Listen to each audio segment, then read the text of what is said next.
انسان اپنی زندگی میں جب میدان عمل میں اترتا ہے اور کوئی کام کرتا ہے تو کسی بھی کام کو کرنے کے لیے اس کو قدم قدم پر فیصلے لینے پڑتے ہیں، چاہے وہ چھوٹا کام ہو چاہے وہ بڑا کام ہو۔ آپ دیکھیں گے اور آپ کا بھی اس سے واسطہ پڑتا ہوگا کہ ہم کو ہر قدم پر فیصلے لینے ہوتے ہیں، یہ کام کرنا ہے یا یہ کام نہیں کرنا، یہ کام ابھی کرنا ہے نہیں یہ کام دیر سے کرنا ہے، یہ کام اور یہ فیصلہ ہمارے لیے اس وقت زیادہ ضروری ہے یا دوسرا کام زیادہ ضروری ہے۔ یہ آپ نے اپنی زندگی میں دیکھا ہوگا، روزمرہ کی زندگی میں یہ چیزیں آپ کے سامنے آتی رہتی ہیں۔ اور اگر تھوڑی سی بات میں کہہ دوں یا آپ کہنے کی اجازت دیں تو میں یہ بات کہنے میں بالکل تردد نہیں کروں گا کہ انسان کی زندگی کی کامیابی اور ناکامی یہ دونوں اس کے فیصلوں پر منحصر ہے۔ جو آدمی بر وقت صحیح فیصلے لیتا ہے وہ کامیاب ہو جاتا ہے، اور جو آدمی فیصلہ لینے میں دیر کرتا ہے وہ اکثر و بیشتر ناکام ہوتا ہے یا بڑے فائدے اس کو نہیں ملتے ہیں۔ اب سوال اپنے آپ پیدا ہوتا ہے کہ زندگی کے فیصلے ہم کو کیسے لینے چاہیے، زندگی کے فیصلوں میں ہم وہ کیا کام کریں کہ جس کے نتیجے میں ہمارے فیصلے اچھے ہوں اور ہماری زندگی اچھی ہو جائے۔ اکثر و بیشتر اس موضوع پر بات نہیں ہوتی ہے۔ ہم پوری کوشش کریں گے انشاءاللہ کہ اس پورے موضوع کو اور اس کی جو تھیم ہے، جو اس کی بنیادی شقیں ہیں اور جو بنیادیں ہیں، اس کو آج آپ کے سامنے رکھا جائے تاکہ ہم اپنی زندگی میں صحیح فیصلہ لینے والے بن جائیں، اور ہماری زندگی، یہ چھوٹی سی زندگی جو بظاہر چھوٹی ہے لیکن بہرحال وہ بڑی ہی ہے، وہ خوشیوں کے ساتھ اللہ اور اس کے رسول صلی اللہ علیہ وسلم کے طریقوں کے مطابق ایک شاندار نمونہ بن کر دنیا کے سامنے آئے۔ جب بھی آپ زندگی میں کوئی فیصلہ لیں تو اس فیصلہ لینے سے پہلے ایک بات ضرور سوچیں اور اسے یاد بھی رکھیں۔ انگریزی زبان کی ایک کہاوت ہے کہ اپارچونٹی نوکس ون، موقع ایک مرتبہ کنڈی کھٹکھٹاتا ہے، اگر آپ اس موقع کو چھوڑ دیتے ہیں تو شاید پھر وہ موقع آپ کو دوبارہ نہیں ملتا ہے۔ اس لیے فیصلہ کرنے میں کم سے کم 3-4 باتوں کا خیال اور لحاظ ضرور کرنا چاہیے۔ سب سے پہلی بنیادی بات یہ ہے کہ فیصلہ سوچ سمجھ کر کرنا چاہیے۔ ہر چیز کے سلسلے میں غور و فکر کرنا چاہیے، لیکن یہ غور و فکر اتنا لمبا نہ ہو کہ ہمارا کوئی فیصلہ کئی دنوں تک، کئی ہفتوں تک، کئی مہینوں تک ٹلتا جا رہا ہو۔ غور و فکر کا مطلب یہ ہے کہ آپ کے سامنے ایک مسئلہ آیا، آپ نے اسے تھوڑی دیر، آدھا گھنٹہ، 1 گھنٹہ سوچا، اور پھر اس معاملے میں اللہ کی طرف متوجہ ہوئے اور یہ مسنون دعا پڑھی، اللہم خر لی واختر لی، کہ اے اللہ اس فیصلے میں بہترین فیصلہ میرے ذہن میں ڈال دیجئے اور وہ فیصلہ لینے کی مجھے توفیق عطا فرما دیجئے۔ تو یہ جو فیصلہ آپ لیں گے یہ انشاءاللہ یہ فیصلہ آپ کی زندگی میں بڑا کارآمد ہو جائے گا۔ یہ پہلی بنیاد ہے۔ نمبر 2، دوسری بات یہ ہے، اور یہ ہر آدمی کی زندگی میں ہونا چاہیے، اگر آپ کی زندگی میں یہ بات ابھی تک نہیں ہے تو یہ بات آج سے اپنی زندگی میں داخل کریں۔ کسی کو بھی جس کو آپ اچھا سمجھتے ہیں، جس کو آپ دیانتدار اور امانتدار سمجھتے ہیں، جس کو آپ سمجھدار سمجھتے ہیں، آپ اس کو اپنی زندگی میں ایڈ کیجئے، شامل کیجئے، اور پھر اپنی زندگی کے جو بھی مسائل آئیں آپ اس سے باقاعدہ اس سلسلے میں مشورہ کیجئے۔ کبھی کبھی ایسا ہوتا ہے ہم کسی چیز کے بارے میں فیصلہ کر رہے ہوتے ہیں اور ہماری نگاہ صرف ایک طرف ہوتی ہے، ہم اس فیصلے کے دوسرے کونے پر جا کر نہیں سوچ پاتے ہیں کہ ہمیں یہاں پر کیا کرنا ہے۔ ایسے موقع پر جو سمجھدار دور اندیش انسان ہوتا ہے وہ آپ کو بتا دیتا ہے کہ یہ جو مسئلہ تمہاری زندگی میں ہے اس میں یہ تو فائدہ ہے اور یہ نقصان ہے، اور اس کے نتیجے میں پھر آپ صحیح فیصلہ لینے والے بن جاتے ہیں۔ آج کل کا دور چونکہ ایسا دور ہے کہ جس میں صحیح مشورہ دینے والے نہیں ملتے ہیں۔ مشورہ دینے کی ایک اہم صفت اور خوبی جناب نبی کریم صلی اللہ علیہ وسلم نے یہ ارشاد فرمائی، المستشار مؤتمن، جو مشورہ دینے والا ہے وہ امانتدار ہونا چاہیے۔ مشورے میں اس کا ذاتی فائدہ نہ ہونا چاہیے کہ میں اس کو اگر یہ مشورہ دوں گا تو میرا ذاتی فائدہ یہ ہو جائے گا، نہیں، اس سے اوپر اٹھیے اور اوپر اٹھ کر پھر کسی کو مشورہ دیجئے۔ اور دیکھیے جو آدمی اپنی بات آپ تک لا کر پہنچا رہا ہے اور کہہ رہا ہے، اس کا مطلب یہ ہے کہ وہ آپ پہ اعتماد کرتا ہے، وہ آپ پہ بھروسہ کرتا ہے، اور وہ بھروسہ کر کے آپ کے پاس آیا ہے، اس کے بھروسے کو کبھی نہیں توڑنا چاہیے، اس کے اعتماد کو کبھی ٹھیس نہیں لگنی چاہیے۔ اگر وہ کوئی کانفیڈینشیل میٹر ہے، کوئی ایسی بات ہے جو سیکریٹ ہے، کوئی ایسی بات ہے جو چھپانے کی ہے، کوئی ایسی بات ہے جو پوشیدہ رکھنے کی ہے، تو آپ کو اس کا لحاظ رکھنا چاہیے۔ اگر آپ کے اندر یہ خوبیاں پیدا ہوں گی تو پھر لوگ آپ سے مشورہ کرنے آئیں گے۔ یہ تو بڑی بے انصافی کی بات ہے کہ آپ کے پاس کوئی مشورہ کرنے آیا، اس نے اپنی کوئی بات رکھی اور آپ نے اس بات کو چوراہے پہ جا کے کہہ دیا یا کسی دوسرے سے شیئر کر دیا۔ نہیں، یہ بہت غلط بات ہے، نامناسب بات ہے۔ تو ہمیشہ آپ کی زندگی میں کچھ لوگ ایسے ہوں جو آپ کو صحیح مشورہ دے سکیں، اور اس میں بھی یاد رکھیے گا مشورہ جو دینے والا ہے، اگر آپ کاروبار کا مشورہ چاہتے ہیں تو کاروبار کا مشورہ کاروبار کے ماہرین سے لیجئے، ایکسپرٹیز دیکھیے کہ یہ آدمی اس سلسلے کا ماہر ہے یا نہیں۔ مہارت بھی دو طرح کی ہوتی ہے، ایک مہارت وہ ہے کہ ایک آدمی کے پاس صرف لٹریری معلومات ہیں، وہ پڑھتا ہے تو اس کے پاس اس کاروبار کی، اس تجارت کی وہ معلومات ہیں جو لکھی ہوئی ہیں۔ ایک آدمی وہ ہے جو کام کرتا ہے، جو تجارت کرتا ہے اور عملی طور پہ کر رہا ہے۔ ان دونوں میں زیادہ بہتر مشورہ اس کا ہوگا جو پریکٹیکل کام کر رہا ہے۔ ہاں، بہت سی معلومات اس سے بھی حاصل ہو سکتی ہیں جو پڑھنے والا ہے۔ تو ضرور زندگی میں ایسے لوگوں کو شامل کیجئے، اور یاد رکھیے جو لوگ اپنی زندگی میں کامیاب لوگوں کو شامل کرتے ہیں وہ پھر خود کامیاب ہو جاتے ہیں۔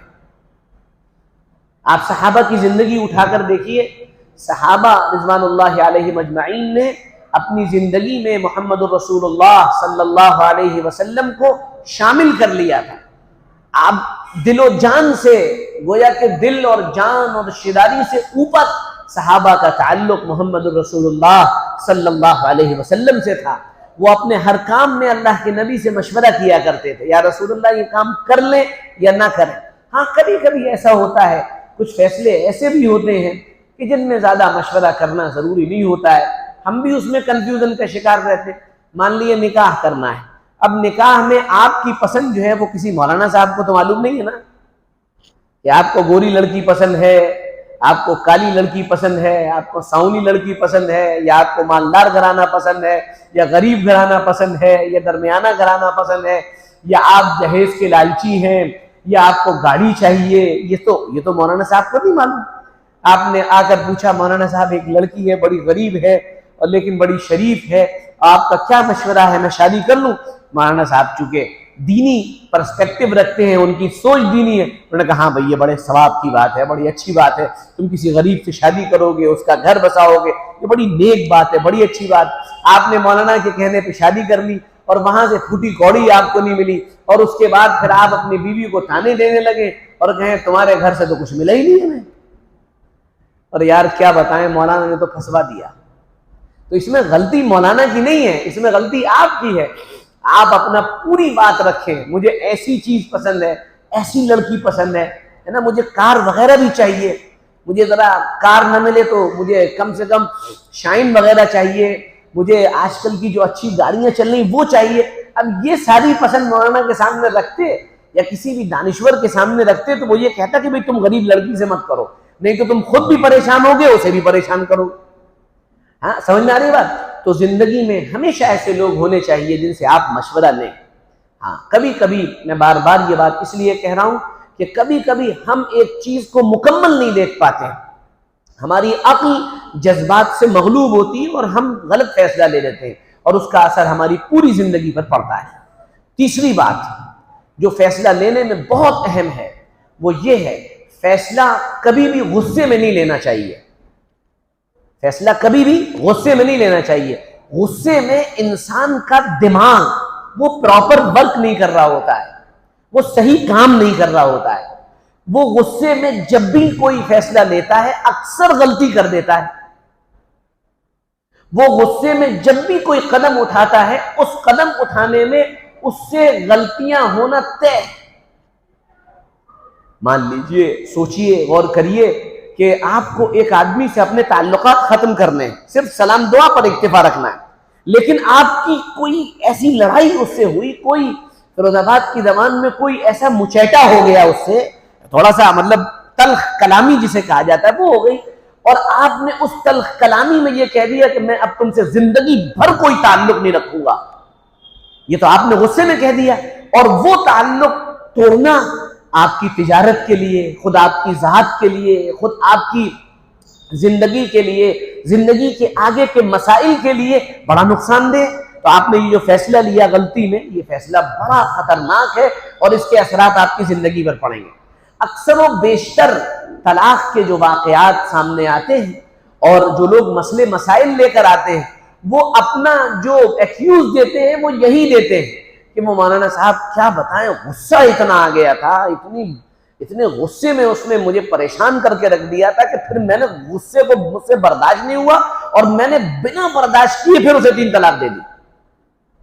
اب تو گولی چل گئی، گولی تو چل گئی۔ آپ کسی کے سامنے کھڑا کر کے گولی چلائیں اور 3 فائر کریں اور کہیں مولانا صاحب وہ غصے میں ٹریگر دب گیا تھا اور سامنے والا مر گیا، تو وہ تو مرنا ہی تھا نا، تو آپ نے سامنے رکھ کے چلایا تھا تو وہ مرنا تھا۔ اسی طرح یہ جملے آپ نے زبان سے کہہ دیے تو بات ختم ہو گئی۔ اس لیے جذبات پر قابو کر کے، کنٹرول کر کے، غصے پر قابو کر کے کوئی بھی فیصلہ لیا جائے۔ اسی لیے اکثر و بیشتر آپ نے دیکھا ہوگا غصہ آ رہا ہو، حضور پاک صلی اللہ علیہ وسلم کا فرمان ہے کھڑے ہو تو بیٹھ جاؤ، بیٹھے ہو تو لیٹ جاؤ، ٹھنڈا پانی پی لو، تھوڑا اپنے آپ کو ریلیکس کر لو، گھر سے باہر نکل جاؤ، تھوڑا ٹھنڈی ہوا میں چلے جاؤ، اچھے موسم میں چلے جاؤ، اچھے لوگوں کے پاس چلے جاؤ، لیکن غصے میں فیصلہ مت لو۔ یہ بہت اہم بات ہے جسے ہمیں اپنی زندگی میں شامل رکھنا ہے کہ غصے میں کوئی فیصلہ نہیں۔ آگے چلیے، چوتھی بات وہ یہ کہ ہمارا فیصلہ کبھی بھی انا کے نتیجے میں نہیں ہونا چاہیے۔ انا کے نتیجے میں، انا کیا ہوتی ہے؟ انا جسے کہا جاتا ہے میں۔ بزرگوں نے لکھا ہے کہ بکری چونکہ میں زیادہ کرتی ہے تو قربان کر دی جاتی ہے۔ ماشاءاللہ بقرعید آ رہی ہے، 3-4 ہی ہفتے باقی ہیں، بکرے بھی ماشاءاللہ تر و تازہ نظر آنے لگے ہیں الحمدللہ۔ اور ہماری زبان پر پانی بھی آنے لگا ہے دیکھ کر. چانپوں کا تصور، پائے کا تصور، بریانی کا تصور، روسٹڈ کبابوں کا تصور، یہ ہمیں ابھی سے جو ہے گویا کہ مچلا دے رہا ہے، اور بڑی بے صبری کے ساتھ 29 جون کا انتظار ہم لوگ کر رہے ہیں. اللہ کی نعمتیں کھائیں گے انشاءاللہ. اللہ تعالی ہم سب کو تب تک باقی رکھے اور باقی رکھے اور عمروں میں برکت عطا فرمائے. خیر، تو یہ بات ذہن میں رہنی چاہیے کہ انا میں فیصلہ نہ ہو. انا کیا ہوتی ہے؟ ارے صاحب بات تو پھر بات کی تھی، اور تمہیں معلوم ہے ہم اپنی بات سے پیچھے نہیں ہٹتے کبھی. ہاں ہم نے کہہ دیا تو کہہ دیا. یہ بات اچھی ہے، لیکن اپنے وعدے کو پورا کرنے میں. آپ نے کسی سے وعدہ کر لیا تو اب اس وعدے کو پورا کرنا ہے. اب اس کے لیے پھر چاہے جو قربانی دینی پڑے. مجھے یاد ہے ہم سہارنپور میں پڑھتے تھے تو ایک مکان تھا، بڑے موقع کا مکان تھا، خوب یاد ہے مجھے. اس مکان کا سودا ایک مفتی صاحب نے کیا. مفتی صاحب نے اسے خریدا. مفتی صاحب کمزور تھے، ہے نا، اور اس کے پڑوس میں ایک مولانا صاحب تھے، وہ بڑے مالدار والے مولانا تھے. تو ایک کمزور مفتی اور ایک مالدار مولانا، ان دونوں کے بیچ کا معاملہ تھا. اور جو گھر بیچنے والا تھا، خوب یاد ہے، پکا شرابی، روزانہ رات کو شراب پینے والا، بلا ناغہ شراب پینے والا. اور مجھے یاد ہے اس نے اس وقت 2,65,000 میں اس مکان کا سودا کیا. اب یہ مکان جو تھا یہ مولانا صاحب کے پڑوس میں تھا. اب مولانا صاحب کہنے لگے یہ تو بڑا قیمتی مکان نکلا جا رہا ہے، بڑے موقع کا مکان نکلا جا رہا ہے. تو مولانا صاحب نے پہنچ کر کہا کہ بھئی دیکھو ایسا ہے کہ 2,65 میں انہوں نے کیا ہے، ہم تمہیں 4 دے دیں گے، تم وہ سودا کینسل کر دو، ہم سے لے لو. تو مجھے اس شرابی کی بات نہیں بھولتی، مجھے نام بھی یاد ہے، میں نام نہیں لوں گا، مناسب نہیں ہے. اس شرابی نے کہا نہیں نہیں نہیں نہیں، میں نے جو زبان دے دی تو دے دی، اب مجھے نقصان ہو یا فائدہ ہو میں اس بات سے پیچھے ہٹنے والا نہیں. تو ایسے موقعوں پر تو زبان ہے کہ آپ کی زبان اتنی مضبوط ہونی چاہیے کہ جو کہہ دیا ختم، اب ہم اس بات سے پیچھے نہیں ہٹیں گے. لیکن انا والی زبان یہ ہوتی ہے کہ آپ اپنے تکبر کو یعنی قابو نہیں کر پا رہے، اپنی ایگو کو قابو نہیں کر پا رہے. ہم اس کے دروازے پر نہیں چڑھیں گے. کیوں بھائی؟ خیریت ہے. اس نے ہماری انا کو ٹھیس پہنچا دی. تو یہ انا تھوڑی دیر کے لیے چھوڑ دیئے اور چلے جائیے اور معاملہ ختم کر لیجئے. یہ آپ کی صحت کے لیے بھی بہتر ہے اور آپ کے لیے بھی بہتر ہے. جو ماہرین نفسیات ہیں، جو سائیکلوجی کے ماہر ہیں، انہوں نے بہت شاندار بات لکھی ہے کہ جب آپ 40 سال سے اوپر کو پہنچ جائیں تو پہلا یہ کام کریں، سب سے اپنے تعلقات اچھے کر لیں، ورنہ جلدی بیمار ہو جائیں گے. بلڈ پریشر کی گولیاں جلدی کھانی پڑ جائیں گی آپ کو، شوگر جلدی ہو جائے گی آپ کو، ہر وقت ٹینشن میں رہیں گے، جب وہ نظر آ جائے گا تب پریشان رہیں گے. حاسد جو ہوتا ہے نا، جو حسد کرنے والا، وہ بہت جلد بلڈ پریشر اور شوگر کا شکار ہوتا ہے. کیوں؟ وہ جس سے حسد کرتا ہے جب بھی وہ اس کے سامنے سے نکلے گا یہ بے قابو. دیکھ رہے ہو گاڑیاں دیکھ رہے ہو، تمہیں نہیں معلوم، ہم جانتے ہیں. وہ اسی میں پریشان ہے. اچھا جو محسود ہے اس کے مزے آ رہے ہیں، وہ گاڑی میں اے سی میں بیٹھ کے جا رہا ہے، اسے پتا بھی نہیں کہ کوئی جل رہا ہے، اسے معلوم بھی نہیں کہ کسی کو حسد ہو رہا ہے، لیکن وہ تو اے سی میں بیٹھ کے جا رہا ہے. اللہ کی تقسیم پر آدمی کو ہمیشہ راضی رہنا چاہیے. تقسیم کیا ہر ایک کا قسام ازل نے، جو شخص بھی جس چیز کے قابل نظر آیا. اللہ جس کو جس چیز کا اہل سمجھتے اس کو ہی وہ صلاحیت دیتے ہیں، ہر ایک کو نہیں ملتی. تو جب آپ اہل ہو جاتے ہیں تب پھر اللہ وہ نعمتیں آپ کو دیتے ہیں. اہل ہونے سے پہلے اللہ نعمتیں نہیں دیتے. ایلیجیبلٹی آپ کے اندر جب آ گئی تب جا کے وہ نعمتیں ملتی ہیں، اس سے پہلے نہیں ملتی ہیں. یاد رکھیے گا میری بات. تو فیصلے انا میں کبھی مت لیجئے. یہ چوتھی بات. 5ویں بات اور بہت اہم بات، بہت دور تک کے لیے یہ بات کہہ دے رہا ہوں، بہت آگے تک کے لیے یہ بات کہہ دے رہا ہوں. ہر سمجھدار آدمی جو اپنے کانوں کو صاف کر کے بیٹھا ہے وہ بہت دور تک یہ بات سوچے اور بہت اچھی طرح اس بات کو ذہن میں رکھ لے. اور اسی لیے میں ریکارڈ کرتا ہوں تاکہ کل کسی کو کوئی بات کہنے کا موقع نہ ملے، میں اسی لیے ریکارڈ کرتا ہوں. اور وہ یہ ہے، فیصلے عصبیت کی بنیاد پر نہیں ہونے چاہیے. بہت دور تک کی بات کہہ دے رہا ہوں. کبھی فیصلہ اس بنیاد پر نہیں ہونا چاہیے کہ فلاں آدمی غلط ہے، فلاں آدمی برا ہے، فلاں آدمی کے اندر بڑی کمیاں ہیں، لیکن یار سمجھو یار اپنی برادری کا ہے۔ آپ صلی اللہ علیہ وسلم نے سخت وعید فرمائی، لیس منا من دعا الی عصبیت، لیس منا من قاتل علی عصبیت، لیس منا من مات علی عصبیت۔ وہ ہم میں سے نہیں ہے جو عصبیت کی دعوت دے، وہ ہم میں سے نہیں ہے جو عصبیت کے لیے لڑے، وہ ہم میں سے نہیں ہے جو عصبیت کے لیے قتال کرے، وہ ہم میں سے نہیں۔ تو کبھی بھی فیصلہ اس بنیاد پر مت کریے گا، ہمیشہ یہ بات ذہن میں رہے، ہر فیصلہ، ہر بات اللہ کی نگاہ میں ہے، اور ہر بات کا جواب اللہ کو دینا ہے۔ ہاں آپ مخلوق سے بچ جائیں گے، آپ لوگوں سے بچ جائیں گے، آپ لوگوں کی نگاہ میں اچھے بن سکتے ہیں، لیکن جو آخری عدالت لگنی ہے اس عدالت میں آپ بچ نہیں سکتے ہیں، وہاں ایک ایک چیز کھل کر سامنے آ جائے گی۔ وَبَدَا لَهُم مِّنَ اللَّهِ مَا لَمْ يَكُونُوا يَحْتَسِبُونَ، وہ چیزیں کھل کر آئیں گی جس کا تمہیں اندازہ بھی نہیں ہوگا، جس کا تمہیں اندازہ بھی نہیں ہوگا۔ یہ وہ 5 چیزیں ہیں، ان کو سامنے رکھ کر آپ زندگی کے فیصلے کریں، اور میں آپ کو یقین سے بتا رہا ہوں، یقین سے یہ بات بتا رہا ہوں کہ اگر آپ ان چیزوں کو سامنے رکھ کر فیصلہ کریں گے تو انشاءاللہ آپ کے فیصلے درست اور صحیح ہوں گے، آپ کے فیصلے ثواب کے اوپر ہوں گے، آپ کے فیصلے راہ حق پر ہوں گے انشاءاللہ۔ اب آگے کی 2 باتیں، وہ کیا؟ فیصلہ کبھی آپ کو امیڈیٹ لینا پڑتا ہے، جلدی لینا پڑتا ہے، ایسا فیصلہ لینا ہر ایک انسان کے بس میں نہیں ہوتا، ہر ایک آدمی اتنی جلدی فیصلے لے لے یہ اس کے بس میں نہیں ہوتا۔ اس لیے اللہ سے دعا مانگا کریں، اے اللہ بر وقت صحیح فیصلہ لینے کی توفیق عطا فرما۔ ہم نے جب سے ہوش سنبھالا ہے، کان جب سے یعنی صحیح طریقے پر سننے کے عادی ہوئے ہیں اور چیزوں کو یاد رکھنے کا مزاج بنا ہے، ہم نے اپنے ابا سے ہمیشہ یہ دعاؤں میں سنی ہے، اے اللہ بر وقت صحیح فیصلہ لینے کی توفیق عطا فرما، اور اے اللہ ہر امور میں انجام کو خیر فرما، جو فیصلہ ہم لے لیں اے اللہ اس کا انجام اچھا فرما دیجئے۔ بار بار سنیے دعا، ہر امور میں انجام کو خیر فرما دیجئے، بر وقت صحیح فیصلہ لینے کی توفیق عطا فرما دیجئے۔